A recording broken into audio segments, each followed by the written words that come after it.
Ella, we need to talk about the lunchbox you made me today for work. What the heck was that thing? What do you mean? Was something wrong with it? Yeah, I guess you could say that. It seemed like a random mixture between the leftovers from last night's dinner and today's breakfast. Didn't we have fresh ingredients or something? It's been a while since I've seen a lunchbox this awful. I'd prefer if you didn't talk about the food I made you like that.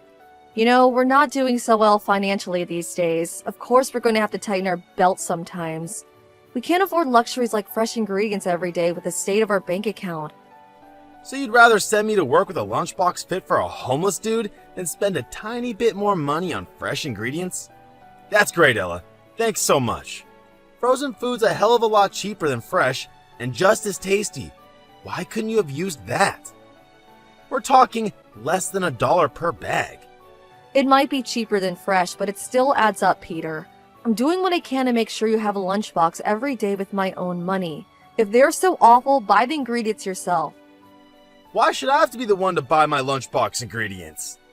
I hate talking about money, but if you insist on having this conversation, it's because you only bring in $1,500 a month. The two of us have to get by on that, and it's not easy. Surely understand we're barely making ends meet. Do you really think we had luxury of fresh ingredients given the situation? I'm sure we could, if you weren't so bad with money. Some of my coworkers are married and in similar situations to us, but their lunchboxes are way better than mine. How is it fair that I have to eat a hobo lunchbox while sat at the same table as a bunch of guys eating delicious handmade sandwiches with fresh ingredients? How do you know their situations are anything like ours? 'Cause they're obviously not if they can afford that. Their wives probably work part-time or they get money from their parents or something. I think it's about time I started working. It doesn't have to be full-time. Even finding part-time work would lift a huge weight off our shoulders. Do you really want my mom on your case? It wouldn't matter if you had my back. I understand she's opposed to the idea of me finding work, and I know how strongly she believes a woman's place is in the home. But reality is reality, and we're not going to be able to keep our heads above water for much longer at this rate. Who's going to take her out shopping and to her doctor's appointments if you're out working all the time? She lives on her own. If you got a job, she wouldn't even be able to rely on you to do that anymore. I can still take her places while working a part-time job, Peter. Sure, in theory, but you know what my mom's like. She always messages out of the blue and asks you to come get her at the drop of a hat. It's better for everyone if you're able to move on short notice. Better for everyone or better for your mom? I know she can be sudden, but it's hardly ever an emergency, is it? What's the harm in having her wait a little sometimes? Don't you think asking your mom wait from time to time is a small price to pay for me having the ability to start working and bring in more money? Think about it. We could finally take the pressure off our severely overstretched finances. You make it sound so simple, but it's never gonna happen. My mom doesn't listen to a word I say. Besides, think about it. If you start working part-time, the messages are gonna start coming my way instead. She thinks a wife's place is barefoot in the kitchen, and nothing we can say or do is gonna change that. Fine, I give up. If I'm not allowed to get a part-time job, won't you at least start making more of an effort to reduce your spending? You buy things on your credit card all the time. We can't go on like this. We've been in the red for the last 6 months due to exorbitant repayments, and they're getting bigger still. What's the problem? We're still getting by, ain't we? That's only because I'm eating into the money I saved up when I was single at a rate of knots. Great. So it's just like I thought. There's no problem. If we have savings to fall back on, we're good. Good grief, Peter. Are you being serious right now? That's my money you're spending on frivolous crap. Good God, Ella. It's always my with you. We're married, damn it. We said goodbye to selfish concepts like me and mine, you and yours, the day we tied the knot. There's only us and ours, and the money in that savings account belongs to both of us. No, it really doesn't. Not only that, but that money was supposed to be there for me to fall back on in case of emergencies. You mean like the emergency we're in right now? Great. That means it's serving its purpose. No, I mean in case of things like illness and accident. The only emergency here is you, and having unrestricted access to my savings is only going to make things worse. If the idea of me working is so unconscionable, then fine, I'll accept it. But if I can't, then you at least have to keep your spending under control. Money doesn't grow on trees and we're rapidly running out. I did get my spending under control. How many times do I gotta tell you? Jeez, woman. I only smoke 1 pack of cigs a day now. Yeah, and I wonder how much that's costing us per month. Have you never considered stopping altogether? Good one, babe. You and me both know I'd never be able to quit smoking. You just lack ingenuity, that's all. That's why you need to use your head a little more when it comes to cooking our meals and making my lunch boxes. Is that really so much to ask? I'm the one dragging myself out to the office every day, working like a dog to put food on our table. Would it really hurt you so much to show a little gratitude every now and then? You make me wonder why I even bother when you get on my case like this with your incessant nagging.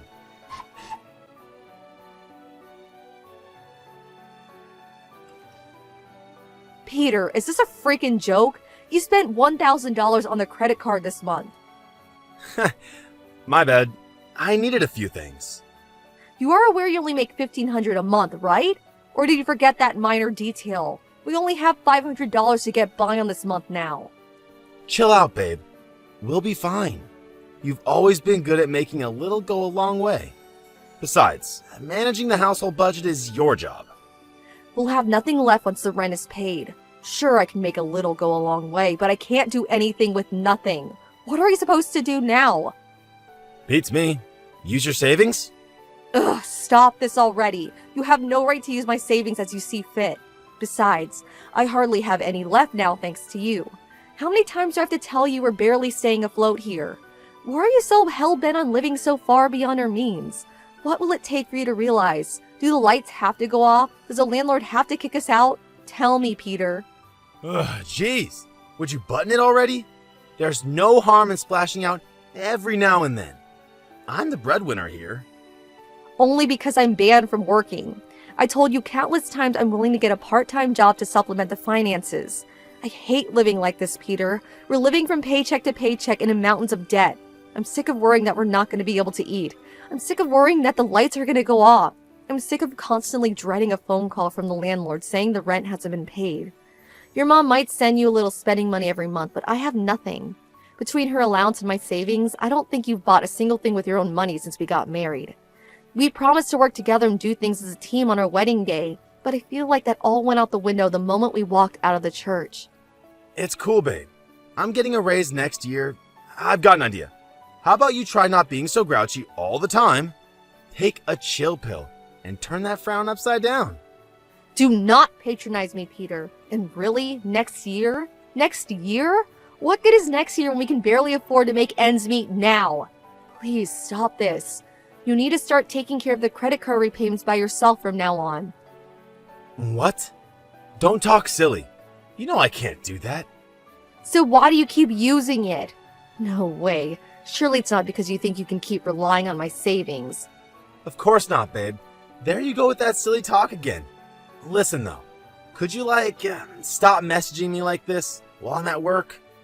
Here I am, working my butt off, trying to put bread on the table, and there you are.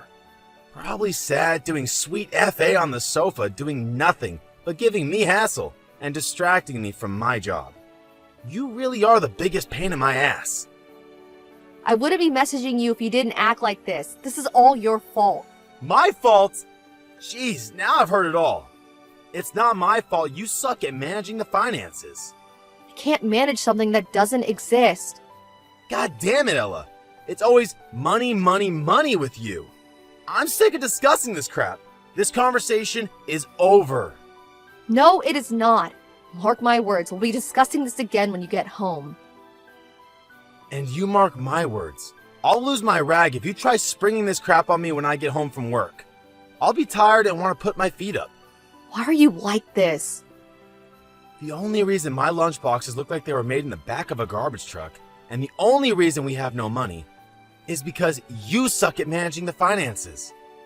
I'm keeping up my end of the bargain by getting up early and showing up at the office every day. But you, no, all you do is nag, nag, nag. You get all sassy up there on your high horse when you talk about how we're supposed to be working together as a team. But the only one not doing their job is you. You're a grade A hypocrite, and I've had it with you. Don't you dare ever try to discuss money with me again. How can I manage the finances when you spend all of our money before I even get to see it? What do you suggest we do if you're not willing to stop spending like a moron? You will watch your tone when you speak to the man of the house. This is your last warning. How many times do I have to tell you it's your job to figure out how to make ends meet? Try using your brain for once. You see stories about people who get by on $100 a month all the time on TV.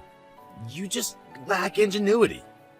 You really shouldn't believe everything you see on TV. That's $100 disappears on the rent before we even get to see it. My God, do you ever shut up? You're like a broken record. I'm sick of you. I ain't coming home today. What? Where will you go? Your mom's house? Shut your mouth. I didn't say you could talk. I'm done speaking to you.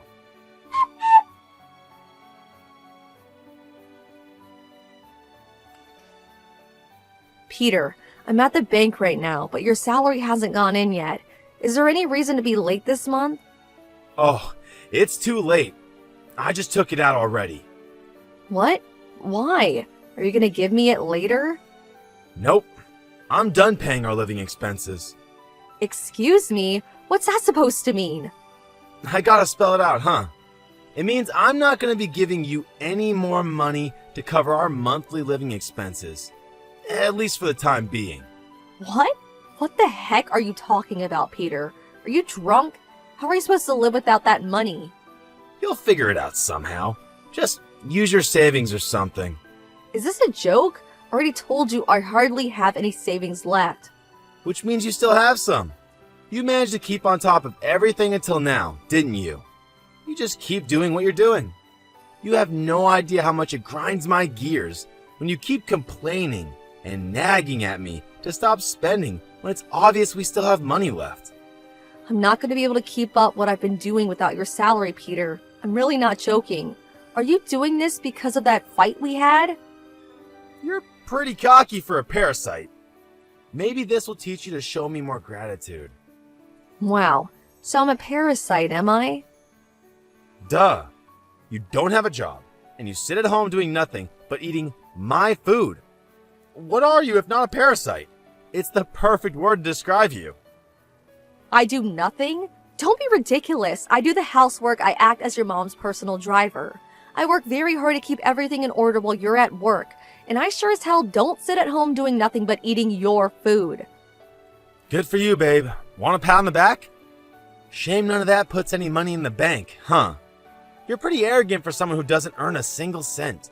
How am I being arrogant? Because you have the nerve to preach at me, despite the fact that without me, you wouldn't be able to live. Never bark orders at me again, woman. I don't want to hear another word about save money this or stop spending that. It's time you learn to know your place in this household. Do you think I enjoy doing that? I wouldn't have to say any of it if you did something about our dire financial situation. You seem to be having trouble understanding my position as the supreme authority in your life, as the man of this house. How are you going to make it up to me? Get down on your knees and beg for forgiveness when I get home? I can't take this anymore. What's that supposed to mean? I'm sorry. Ah, an apology. I'm glad to see we're finally making some progress. Now you're going to swear an oath never to defy me again. Here's what you're going to say. Peter's word is law. Peter is my Lord and Master. Peter is the supreme authority in this household and of my life. I will never disobey Peter again for as long as I live. I can't wait to get home. This should be good. I'll reconsider confiscating my salary if you fix your attitude and start showing me the respect I deserve. Your choice, babe.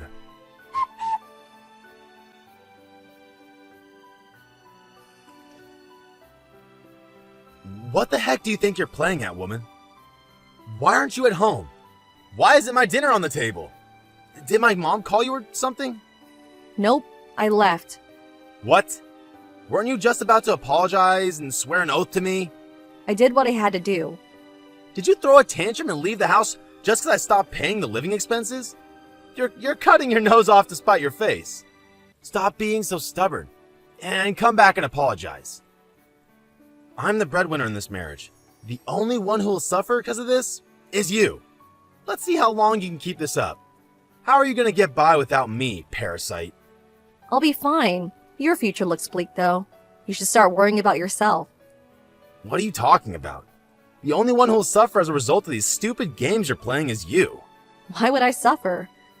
Because without me, you don't have any money or a place to live. How do you plan on getting by? Your parents are dead. You have nowhere to go. You really don't have to worry about me. I already found a job and a place to live. Huh? Say what now? I've been job hunting for a while now. The timing couldn't have been better. Job hunting? Damn it, Ella. Who the hell do you think you are? You know full well you're banned from working.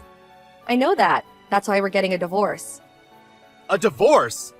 Why? Are you being serious right now?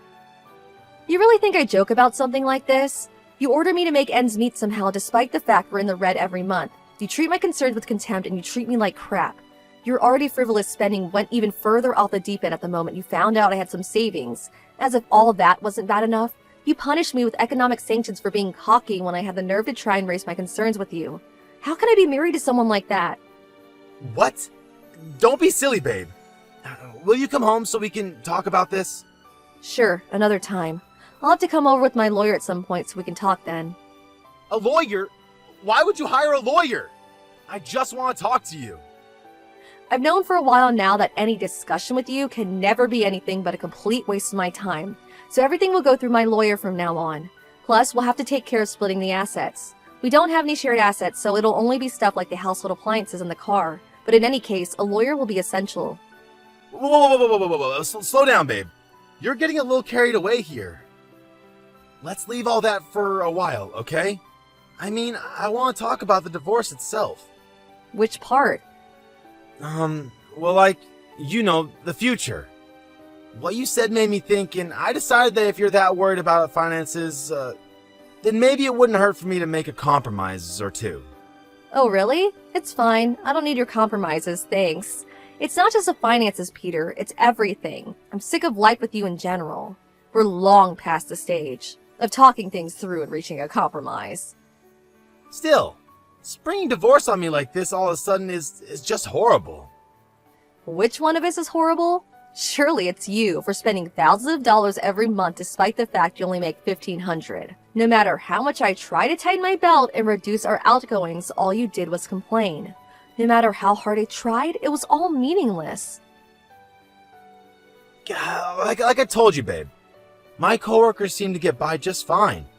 Surely you can understand why I wouldn't want to be thought of as the only one at the office who lives like a peasant. Why do you think I offered to find work? But no, you wouldn't even let me get a part-time job because it would upset your mom and her stone-age sensibilities. To put it bluntly, this is all your fault, Peter. You made your bed, now lie in it. Fine. You can get a part-time job. Like I said, too little, too late. But what's my mom supposed to do without you? I'm busy with work. I'll never be able to take care of her like you did. Not my problem because I'm officially resigning as your wife. You have no idea how hard things were for me before we got married. She called me every 5 minutes. I need you to do this for me. I need you to drive me here. Get over here and clean my toilet. Come and scrub this dead skin off the bottoms of my feet. She'd even ask me to drive her places when she knew full well I was at work.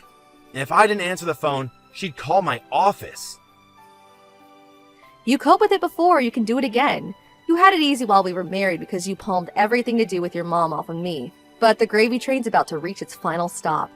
Wait a sec. Are you opposed to the divorce because you don't want to go back to being your mom's errand boy?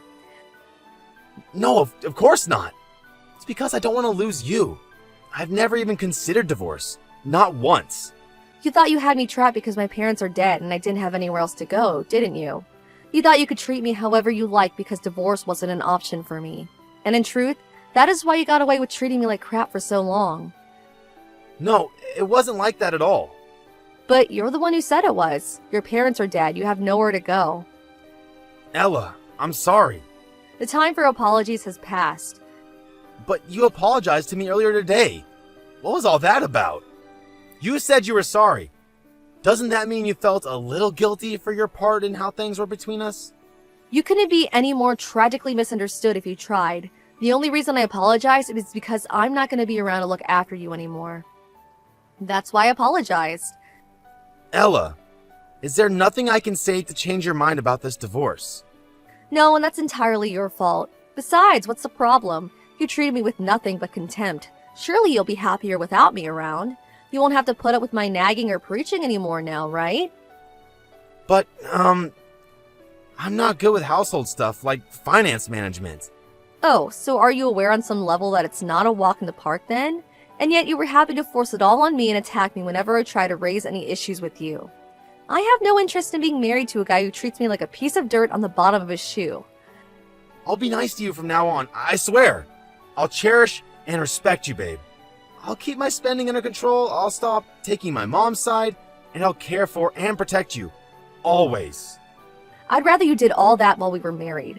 I'm just grateful you showed me your true colors early on. The only reason I hesitated on the divorce at first was because of all the good memories I had of the early days. But you made it easy for me by showing me what kind of person you are deep down before long. Ella, I'm sorry. Please, I can't get by on my own. Please come home. I'm begging you, I'll do anything. You don't want me back because you feel bad about how you treated me. You're just worried about yourself. No, I swear. I want you back because you're my sweetheart. I want you back because I love you. You love me? Talk is cheap, Peter. You had plenty of opportunity to show you love me, and you did no such thing. If you really loved me, I wouldn't have felt like being married to you was like being in hell. You wouldn't try and drive me to destitution and poverty as punishment for having the nerve to defy you. I'm so sorry. I'm sorry from the bottom of my heart. How many times do I have to tell you? Too little, too late. Oh, that reminds me. This month's rent hasn't been paid yet. There's no money left on your credit card either. What? But I only have $800 of this month's salary left. Not my problem. You're the one who spent it. Oh yeah, what was it you always used to tell me? You're just lacking ingenuity. I'm sure you'll come up with something if you use your head. There are people who get by on $100 a month after all. You saw it on TV, remember? Good luck!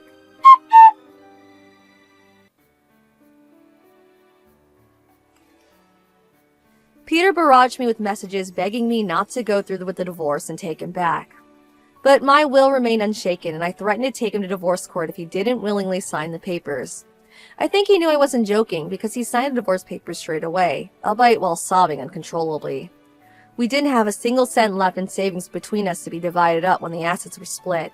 But I did get the car we bought back when we got married and half of the household appliances. Seemingly incapable of living on his own and managing his own finances, my ex-husband moved in with his mom after the divorce was finalized. Predictably, his life now consists of being her personal housemaid, and between that and work, he longer gets any time to himself. According to one of his mom's neighbors who I happen to be friends with, he seems busier, more, and depressed than he's ever been in his life. To put it bluntly, his mom is a toxic parent and a vile human being, who seems to think of her son as her own personal property rather than a human being. As a result, she began confiscating entire his salary every payday the moment he moved in with her. Now he's even more destitute than he was when me and him were at our worst. He was in a similar situation with his mom back when we met, and I felt sorry for him at the time.